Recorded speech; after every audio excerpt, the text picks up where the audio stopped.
Why has the story of Dietrich Bonhoeffer resonated down through history? What would he have made of today's expression Bonhoeffer moment, meaning a situation that justifies a Christian abandoning nonviolence?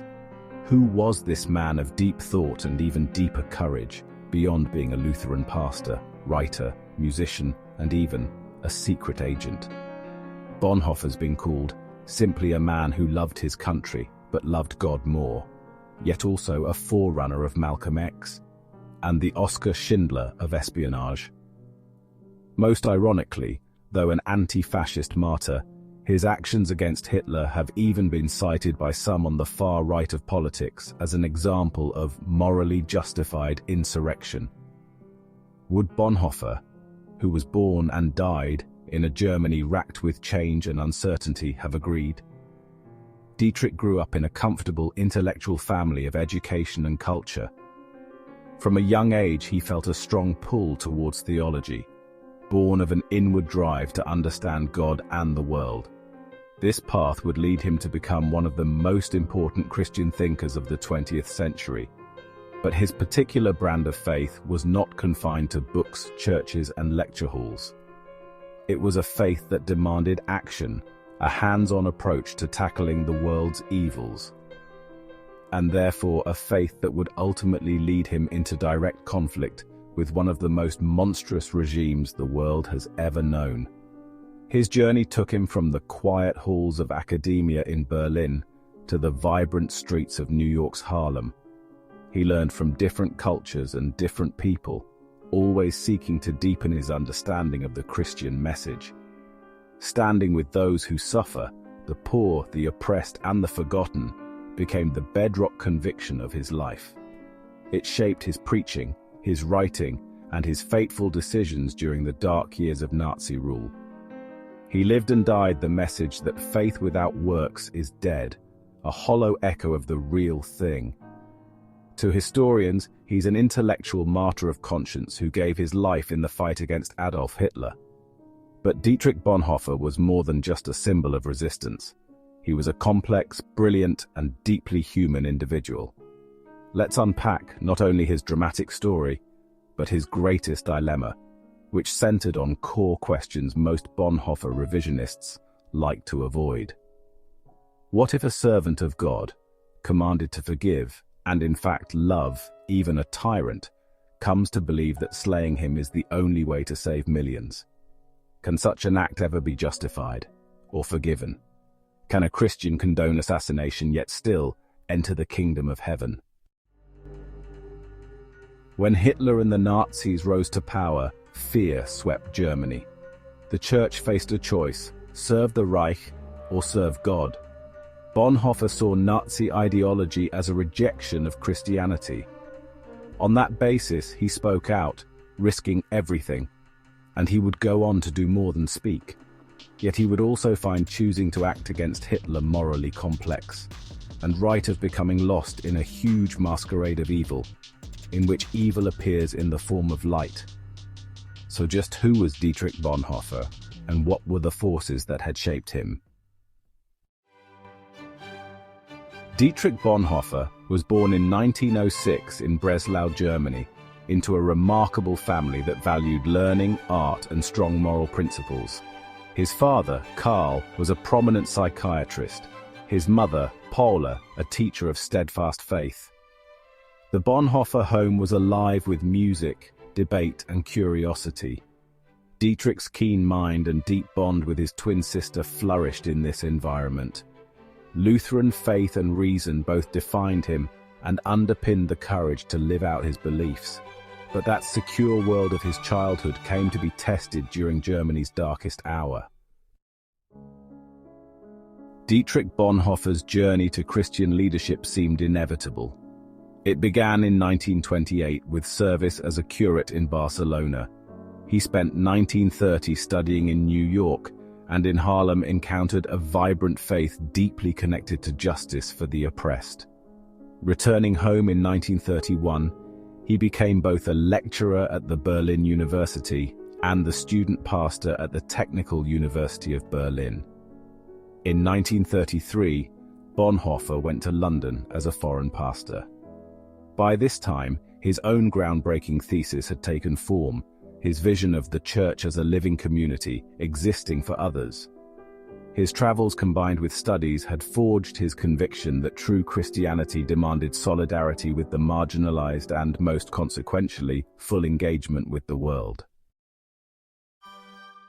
Dietrich Bonhoeffer's 1937 book, The Cost of Discipleship, was a powerful and challenging work of theology and ethics, appearing in the very midst of rising Nazi power. In it, Bonhoeffer drew a sharp line between cheap grace, faith without cost, and costly grace, which calls upon the faithful to follow Jesus no matter how great the personal sacrifice. For Bonhoeffer, discipleship meant total commitment, therefore a radical reorientation of life. Only through this surrender, he reasoned, could a disciple find true freedom and the new life in Christ that the Scriptures had promised.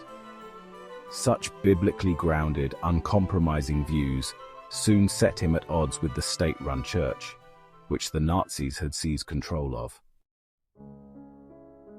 Bonhoeffer also believed the Christian life was never meant to be lived in isolation. His 1938 book, Life Together, was born from leading an underground seminary where young pastors lived, studied, and prayed as a true community. For Bonhoeffer, Christian community was itself a gift from God, a visible sign of His grace. He therefore taught that listening, praying, and supporting each other formed the rhythms that bound true believers together in Christ. His writings over time also came to manifest a radical shift in thinking about religious life itself. As he matured, Bonhoeffer dared to ask, what would Christianity look like in a world that had moved beyond religion? Such questions unlocked his vision of religionless Christianity, not abandoning faith, but moving beyond rituals and even institutions. For Bonhoeffer, such real-world faith naturally included finding God in the midst of everyday life and standing in solidarity with others.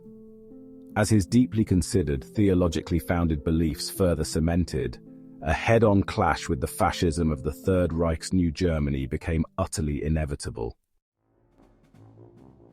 When Adolf Hitler became Chancellor in 1933, the Nazis began to control the German church, promoting racist doctrines and the Aryan paradigm. Dietrich Bonhoeffer and others resisted, insisting the church's only Lord was Christ. Their stand led to the Barmen Declaration in 1934, boldly rejecting Nazi interference and affirming faith in Christ alone. This was no mere theological dispute. It was an act of open rebellion against the regime. The confessing church arose to defend true Christianity in Nazi Germany, led by Dietrich Bonhoeffer. He established the underground Finkenwalder Seminary, training pastors in faith, courage, and community, while under constant threat from the Gestapo. Though the seminary was shut down, its spirit endured. Bonhoeffer's work proved that authentic Christianity could survive and flourish, even under Hitler's oppression. As the Nazi regime's grip tightened, persecution of Jews escalated with the Nuremberg laws and Kristallnacht. Bonhoeffer saw that the confessing church's protests were not enough. He realized true resistance meant more than words. It required action. Leaving for America briefly, guilt drove him back to Germany. Recruited by his brother-in-law into the Abwehr, meaning resistance, Bonhoeffer became a secret agent, accepting a bold new way to serve both God and his stricken country. As an Abwehr agent, Dietrich Bonhoeffer was thrust into the heart of the developing anti-Hitler conspiracy, risking his life daily. He used his church connections abroad to secretly communicate with the Allies, gauging support for a possible post-Hitler Germany. Bonhoeffer's most daring act was Operation 7, forging documents and arranging safe passage for 14 Jews to escape to Switzerland, using the Nazi system against itself. To him, this act of defiance was simply a practical expression of his brand of Christian faith, risking everything to save lives. Bonhoeffer's involvement in the plot against Hitler forced him to confront the moral dilemma of active resistance and the danger of becoming an ethical fanatic, mirroring the Nazi overlords. He was tortured by his decision to participate in a plot destined to violate God's inviolable commandment not to kill. But equally, how could he sit idly by while Hitler murdered millions? Of course, Bonhoeffer's shadow life as a secret agent couldn't stay hidden forever. In April 1943, the Gestapo, Hitler's secret police, arrested him, officially for evading military service, but in reality, for his clandestine resistance activities.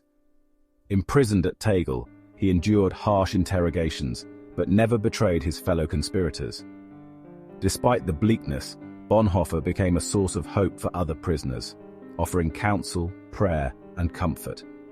He maintained a disciplined routine, drawing strength from his faith, and smuggled letters to his family and fiancée, Maria von Wedemeyer. Even as hope for release faded, his spirit remained unbroken. Bonhoeffer's time in Tegel prison was marked by deep spiritual growth as he wrestled with suffering, the real-world price of that costly discipleship he had written about. Corporal Knobloch, one of his guards, was so deeply affected by Bonhoeffer's faith that he offered to help him escape and to disappear with him, a plan Bonhoeffer ultimately declined.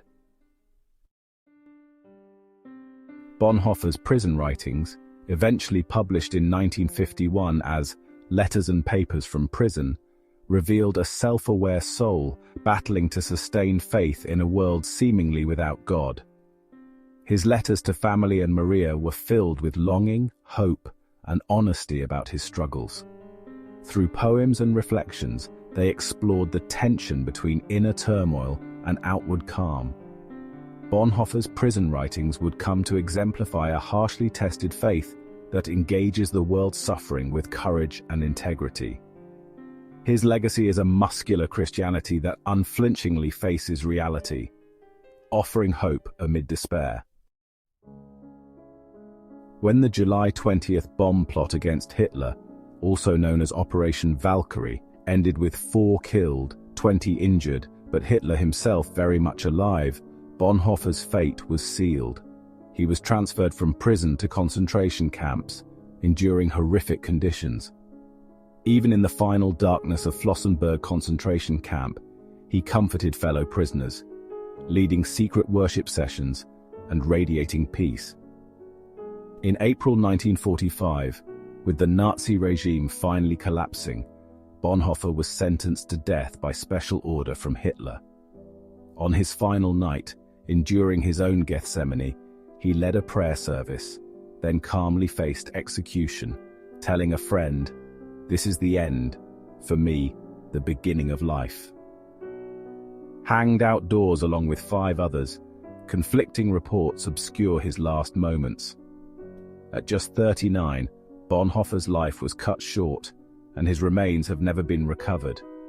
But his death became a testament to his unwavering commitment to costly grace, inspiring generations that followed. Bonhoeffer's execution was a tragedy, but it transformed his life into an unforgettable statement against tyranny and complicity. He showed that true conviction sometimes requires engaging with the world's darkness, not retreating from it. Bonhoeffer's legacy remains one of integrity, living out one's beliefs, even when it means risking or literally losing everything as a consequence.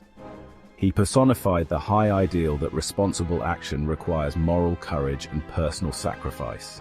His name stands synonymous with the concept that divine love is inseparable from loving others, especially the vulnerable, and thus taking a stand for them.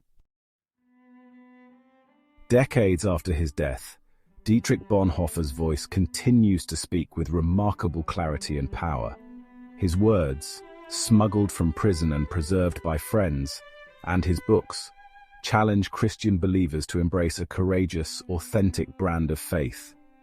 Bonhoeffer's example also inspires people of all religions and philosophies to stand for justice, humility, and love, offering a world vision of spirituality that, though costly, is filled with grace.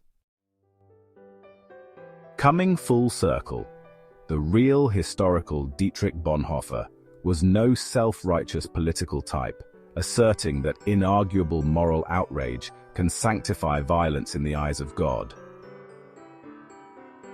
Here the law is being broken, violated, he lamented, and though broken out of dire necessity, Bonhoeffer's final only answer was to throw himself on God's mercy and beg forgiveness for the sin he felt obliged to commit.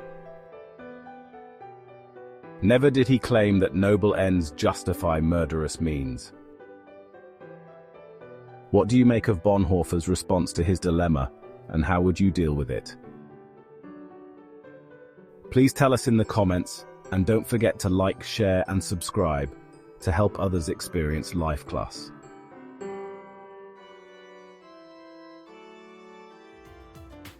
Dietrich Bonhoeffer's unflinching courage, conviction, and refusal to escape when he had the chance echoes the inspiring tale of free speech's first martyr, awaiting your comparison in episode 26.